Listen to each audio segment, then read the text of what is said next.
Hello and welcome guys. Solar series की तीसरी video में आप सभी का स्वागत है। आज इस वीडियो में हम बात करेंगे सोलर सिस्टम कितने प्रकार के होते हैं। तो चलिए शुरू करते हैं। सोलर पावर प्लांट को सिस्टम्स के आधार पे दो भागों में कैटेगराइज किया गया है। पहला होता है आपका ऑन ग्रिड सिस्टम और दूसरा होता है ऑफ ग्रिड सिस्टम। आज इस वीडियो में हम बात करेंगे ऑन ग्रिड सिस्टम को, ये कैसे काम करता है, क्या होता है, इसके बारे में हम डिटेल में चर्चा करेंगे।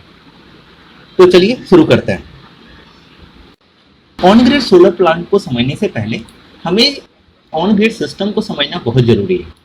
तो ऑन का मतलब आप जानते ही होंगे, अगर कोई चीज़ है, अगर वो किसी दूसरे चीज़ के फिजिकली कांटेक्ट में है और किसी तरीके से उसको सपोर्ट कर रहा है तो हम लोग उसको क्या बोलते हैं, ऑन बोलते हैं। जैसे कि क्या होता है, स्विच ऑन। तो हम लोग क्या करेंगे, हाथ के थ्रू स्विच को दबाएंगे या किसी तरीके से उसको फिजिकली कांटेक्ट में आएंगे तो वहां पे हम लोग क्या यूज करते हैं, ऑन। अब बात आती है कि ग्रिड क्या होता है। ग्रिड क्या होता है, आपका पावर सिस्टम को ही हम लोग क्या बोलते हैं, ग्रिड बोलते हैं। अब आप हो सकता है कुछ लोग पूछे कि पावर सिस्टम क्या होता है। तो पावर सिस्टम को तीन भागों में कैटेगराइज किया गया है। पहला होता है आपका जनरेशन, दूसरा होता है ट्रांसमिशन और तीसरा होता है डिस्ट्रीब्यूशन। मतलब यहाँ पे जनरेशन में क्या होता है, एनर्जी जनरेट होती है। ट्रांसमिशन में हम उस पावर को ट्रांसमिट करते हैं और डिस्ट्रीब्यूशन का मतलब होता है हम लोग लोगों तक पहुंचाते हैं या डिस्ट्रीब्यूट करते हैं।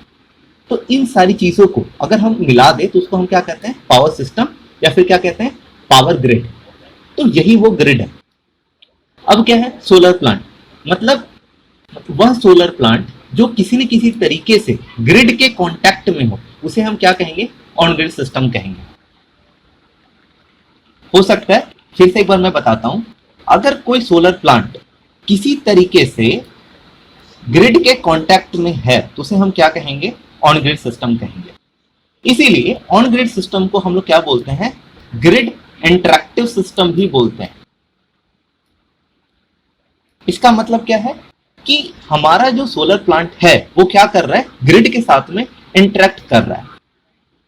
अब लोग बोलेंगे इंटरेक्शन का मतलब यहाँ पे क्या है, कि ये सिस्टम जो है आपका, जो सोलर पावर प्लांट सिस्टम है, वो तभी काम करेगा जब आपका क्या होगा, ग्रिड के साथ वो क्या करेगा, इंटरेक्शन करेगा। मतलब उसका किसी न किसी तरीके से ग्रिड से अगर लिंकअप है तभी वो काम करेगा।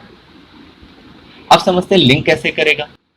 इसके लिए हमें प्रोसेस समझना पड़ेगा कि सोलर ऑन ग्रिड सिस्टम किस तरीके से काम करता है। तो चलिए आइए इसकी वर्किंग पे बात करते हैं। जैसे कि मैंने बताया था, सन की लाइट्स जब सोलर पैनल पे पड़ते हैं तो क्या होता है, वहां पे आपका इलेक्ट्रिसिटी जनरेट होती है। तो यहाँ पे कौन सा पावर आता है, डीसी पावर आता है। कौन सा पावर आता है, डीसी पावर आता है। अब लोग बोलेंगे डीसी क्या होता है, तो डीसी होता क्या है वैसे, डायरेक्ट। अब देखिए डायरेक्ट क्या होता है, मतलब मान लेते हैं एक पॉइंट है, दो पॉइंट है, मान लेते हैं एक ए है एक बी है। तो अगर मुझे यहाँ से यहाँ तक जाना है और ये एक ही तरीके से हम गए हैं तो उसे हम क्या बोलेंगे, डायरेक्ट। अब एक बार एसी का भी देख लेते हैं। एसी क्या होता है, एसी का मतलब होता है अल्टरनेटिंग। मतलब हम ए से बी तक तो जा रहे हैं पर वो घूम के जा रहा है, तो उसे हम क्या बोलते हैं, एसी बोलते हैं। मतलब अल्टरनेटिंग, मतलब हर एक टाइम पे उसकी डिफाइंड वैल्यू ना हो। अब एक और चीज आती है, डीसी का मतलब क्या होता है कि करंट का जो फ्लो होगा वो एक डायरेक्शन में होगा, और एसी में क्या होगा, वो एक से ज्यादा डायरेक्शंस में वो फ्लो करेगा। ठीक है, मतलब अगर आप देखिए यहाँ पे तो एक साइड में क्या हो रहा है, मतलब अपर हाफ साइकिल में आप देखो तो पॉजिटिव है, दूसरे हाफ साइकिल में अगर आप देखो तो वो निगेटिव है। तो ये कॉन्सेप्ट आता है आपका डीसी और एसी का। चलिए अब मैं बात करता हूँ सोलर, ये ग्रिड सिस्टम कैसे काम करता है। तो देखिए क्या है कि जब सोलर पैनल्स आपके क्या पावर जनरेट करते हैं, डीसी पावर जनरेट करते हैं। अब होगा क्या, हमारे जो होम अप्लायंसेस होते हैं वो किस पे वर्क करते हैं, एसी पावर पर। तो हमें कोई एक ऐसा सिस्टम चाहिए जो हमारे डीसी पावर को एसी में कन्वर्ट कर दे। जैसे हमारे घरों में क्या होता है, फैन होते हैं, टीवी होता है, रेफ्रिजरेटर होता है, फ्रिज होता है। तो वो सारे जो चीजें हैं वो किस पे वर्क करती हैं, एसी पावर पे वर्क करती हैं। अब हमारा सोलर क्या बनाता है, डीसी।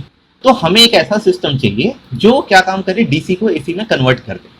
तो उसके लिए हम लोग क्या लगाते हैं, एक इन्वर्टर लगाते हैं।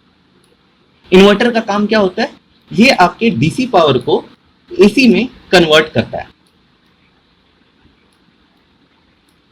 अब क्या, अब आगे अगर बढ़े तो यहाँ पे आपको एक स्विच बोर्ड दिखाई दे रहा है।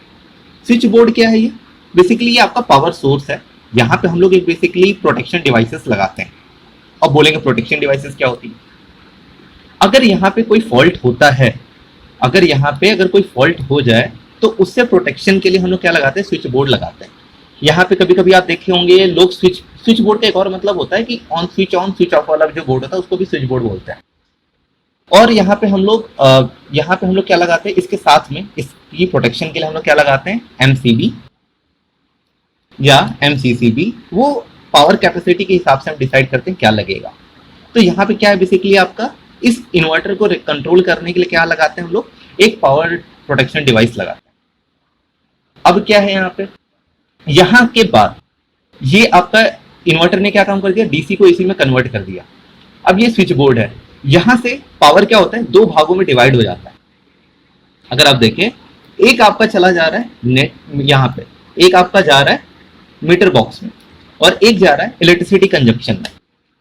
इलेक्ट्रिसिटी कंजप्शन क्या है? ये आपके घर का जो लोड है ना, उसे हम लोग क्या बोलते हैं? इलेक्ट्रिसिटी कंजप्शन बोलते हैं। अब दूसरा आता है मीटर बॉक्स। क्या है मीटर बॉक्स? क्या होता है कि ये आपका एक तरीके से एनर्जी मीटर है जो आपकी रीडिंग्स को रिकॉर्ड करता है। अब देखिए रिकॉर्ड कहां से करेगा? अब देखिए मीटर बॉक्स कहां से कनेक्टेड है। एक आपका क्या है? इलेक्ट्रिसिटी ग्रिड से कनेक्टेड है और दूसरा आपका जो सोलर के थ्रू यहाँ पे जो स्विच बोर्ड है उसके थ्रू कनेक्टेड है। तो मतलब ये क्या करता है मीटर बॉक्स? ये आपका ग्रिड की जो एनर्जी आ रही है उसको मेजर करता है और जो इन्वर्टर के साइड से जो पावर आ रहा है उसको भी ये क्या करता है? मेजर करता है। इसी को हम लोग सोलर के भाषा में हम लोग क्या बोलते हैं? नेट मीटर भी बोलते हैं। क्या बोलते हैं?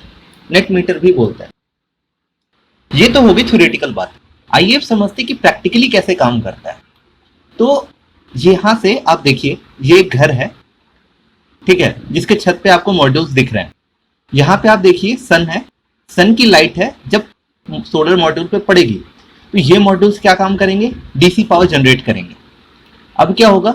ये डीसी पावर इस केबल ट्रे के थ्रू ये आपका कहाँ पे आएगा?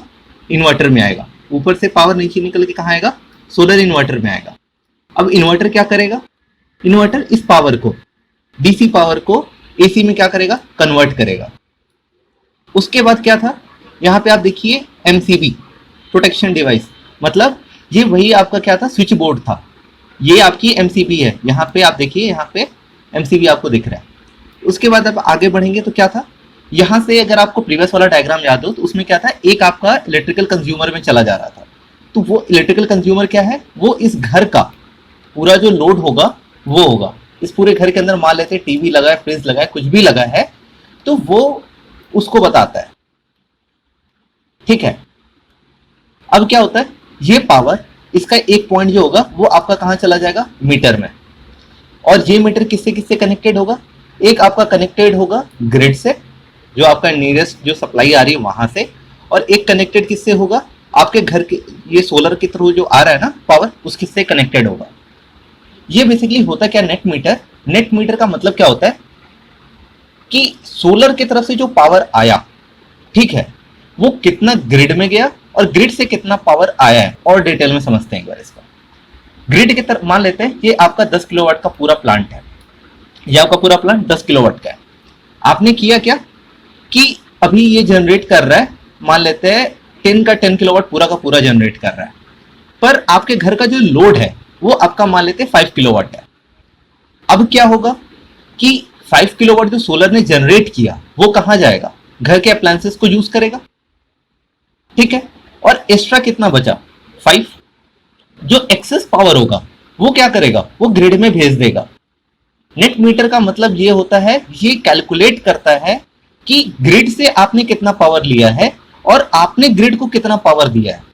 इसका पूरा रीडिंग क्या करता है? नेट मीटर करता है।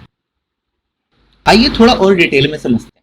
मान लेते हैं ये आपका जो सोलर प्लांट है वो आपका 10 किलोवाट, ठीक है, और मान लेते हैं, और ये जनरेशन कितना दे रहा है? अभी ये पूरा का पूरा 10 किलोवाट का पूरा जनरेट कर रहा है, और घर आपका 5 किलोवाट का आपका लोड है।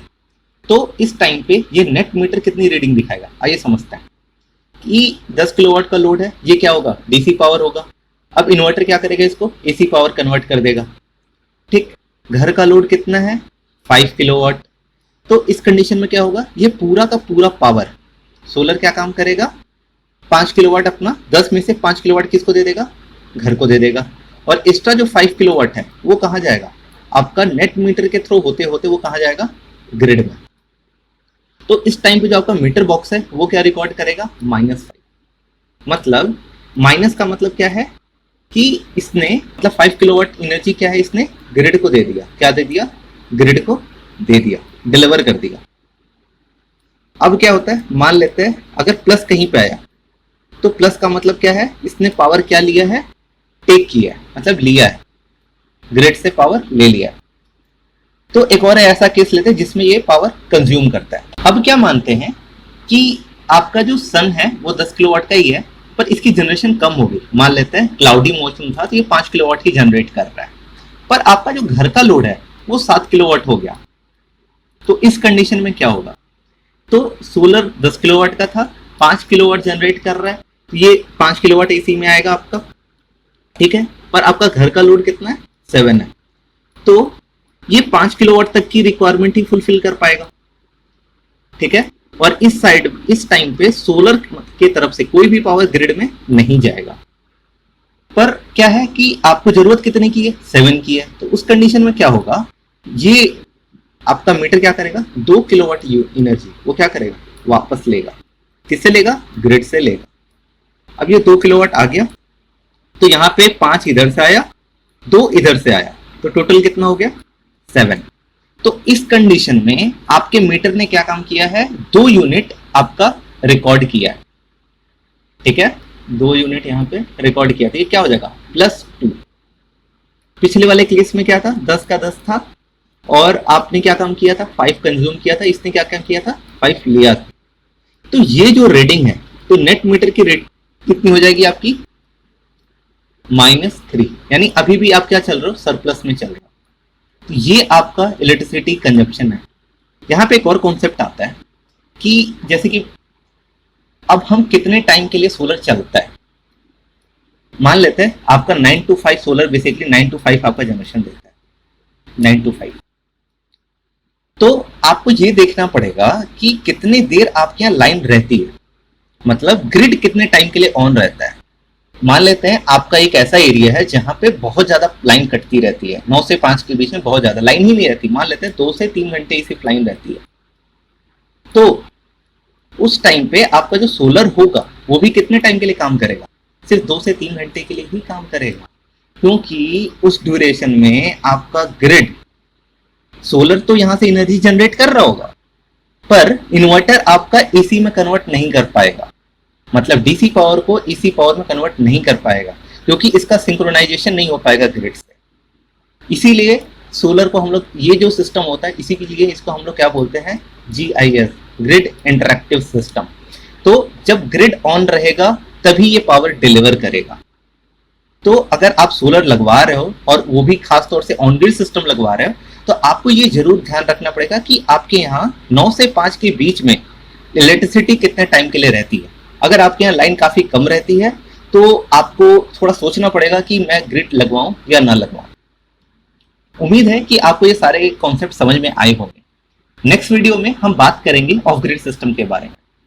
अगर आपको ये वीडियो समझ में आ रहा है और आप इसे लाइक कर रहे हो तो प्लीज हमारे वीडियो को भी लाइक करिए और हमारे चैनल को सब्सक्राइब कर लीजिए। Stay tune with us. Good day, good bye.